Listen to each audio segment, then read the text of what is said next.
Good morning बेटा। कल अपना सेंट्रल नर्वस सिस्टम हो चुका था।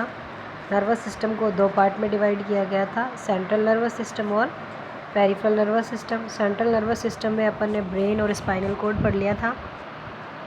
ब्रेन है उसके अपन ने डिफरेंट पार्ट्स पढ़ लिए थे, fore brain, mid brain, hind brain, ये सारा हो चुका था।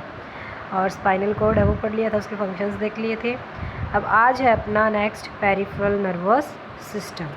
देखो, it's include cranial nerves and spinal nerves. इसके अंदर क्रेनियल नर्व्स और स्पाइनल नर्व्स हैं वो आती हैं।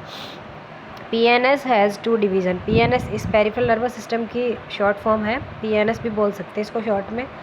हैज़ टू डिवीजन्स, इसके दो डिवीज़न होते हैं। They are somatic nervous system और ऑटोनोमस नर्वस सिस्टम। ठीक है, तो इसको एसएनएस और एएनएस बोल सकते हैं अपन। ठीक है, तो सबसे पहले है एसएनएस, सोमेटिक नर्वस सिस्टम।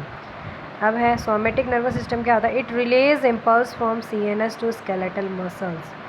ये रिलीज करता है, इम्पल्स को जोड़ता है कहाँ से? From CNS, central nervous system से स्केलेटल मसल्स तक। दूसरा है ऑटोनॉमिक नर्वस सिस्टम, जिसको एएनएस बोलते हैं। It is transmit impulse from CNS to involuntary organs. ये इम्पल्स को ट्रांसमिट करता है सीएनएस से और इनवॉलेंटरी ऑर्गन्स जो होते हैं वहाँ तक, एंड स्मूथ मसल्स तक। ठीक है, इट इंक्लूड सिंपैथेटिक और पैरासिम्पैथेटिक नर्व्स। इसके अंदर सिंपैथेटिक और पैरासिम्पैथेटिक जो नर्व्स हैं वो आती हैं। किसके अंदर? ऑटोनॉमिक नर्वस सिस्टम के अंदर सिंपैथेटिक और पैरासिम्पैथेटिक नर्व्स।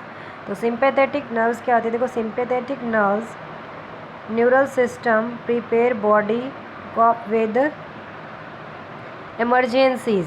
ठीक है, stress and danger. Sympathetic neural system है वो हमारी बॉडी को किसके लिए प्रिपेयर करता है? इमरजेंसी केस के लिए। केस ऑफ इमरजेंसी केस है, जैसे कि स्ट्रेस है, इमरजेंसी है या फिर कोई खतरा है उस टाइम पे। इट इंक्रीजेज हार्ट बीट, जिससे हमारी हार्ट बीट है ये उसको बढ़ाता है, ब्रीथिंग रेट को बढ़ाता है।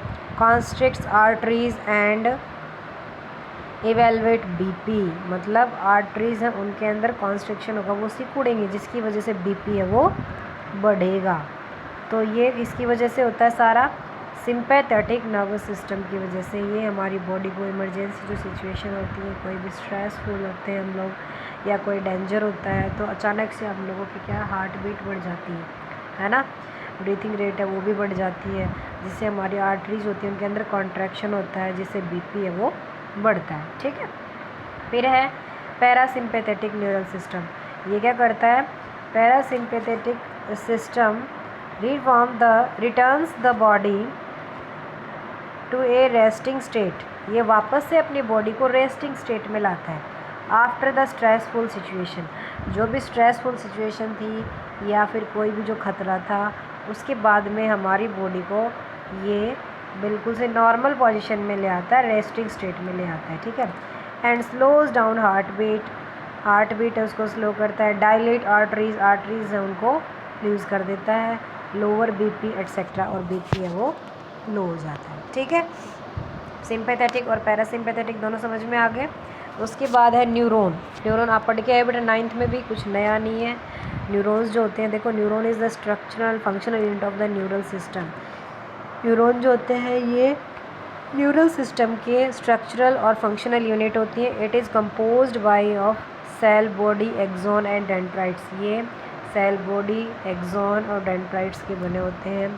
जो सेल बॉडी जो होती है, सबसे cell body in this part of nucleus mitochondria other cell organelles Nissl's granules are present.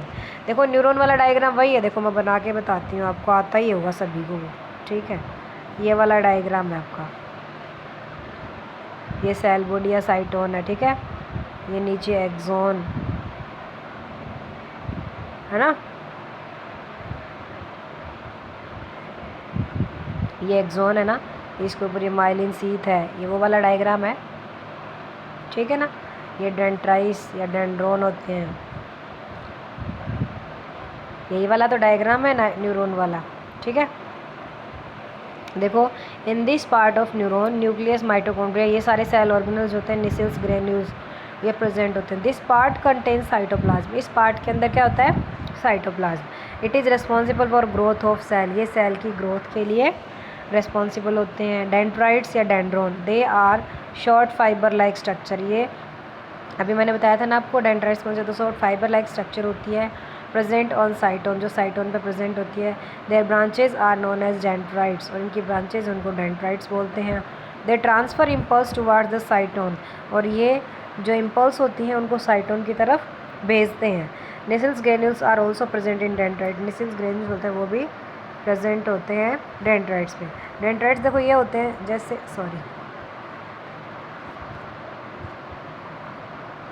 Dendrite से होते हैं, जो अभी मैंने डायग्राम बनाया था, ये जो डायग्राम था इस तरीके से है, ठीक है। तो इसमें ये डेंड्राइट्स हैं, ये वाले है ना, इसमें निसेल्स ग्रेन्यूल्स में। अब ये जो डेंड्राइट्स होते हैं, और ये वाला पार्ट है ये एक्सोन है, ठीक है। और axon it is a long fibre like which transfer impulse away from the cell body, ये वाला पार्ट है ये सेल बॉडी है, ठीक है, ये सेल बॉडी है। अब ये क्या करेगा, एक्सोन जो है सेल बॉडी से इम्पल्स जो उसको ट्रांसफ़र करेगा, ठीक है, यहाँ से दूर लेके जाएगा। The last part of axon is branched, this part is known as axonite, ये ब्रांच्ड होता है, इसका पार्ट जो होता है, ठीक है, इसको एक्सोनाइट बोलते हैं। Each axonite end as a bulb like structure, जैसे मैं गोल गोल बना रही हूँ ना, ये बल्ब लाइक स्ट्रक्चर है, यहाँ पे एंड होता है, ठीक है, जिसको क्या बोलते हैं, each axonite end as a bulb like structure known as synaptic knob, इस वाले पार्ट को सिनेप्टिक नोब बोलते हैं, ठीक है। उसके बाद है the last part of axon contain chemical, these chemicals known as neurotransmitter, और जो लास्ट पार्ट होता है ना एक्सोन का, उसमें केमिकल्स होते हैं, इस केमिकल्स को क्या बोलेंगे, न्यूरो ट्रांसमीटर, ठीक है। Some time knob covered by a fatty sheath which is called myelin sheath, ये जो एक्सोन है ना इसके ऊपर ऐसे शीथ होती है, ठीक है, जिसको बोलते हैं माइलिन शीथ, ठीक है। In this cover some gaps are present in the बीच are known as Ranvier node, और इनके बीच में देखो ये गैप है ना, इनको बोलते हैं नोड ऑफ रेनवियर, ठीक है, समझ गए ना। ये जो एक्सोन होता है ना ऐसे, इसके ऊपर जैसे ये माइलिन शीथ है, इसके बीच में जो गैप है इसको बोलते हैं नोड्स ऑफ रेनवियर, समझ गए होंगे आप लोग न्यूरॉन। उसके बाद में है physiology of nervous system, nervous system की फिजियोलॉजी।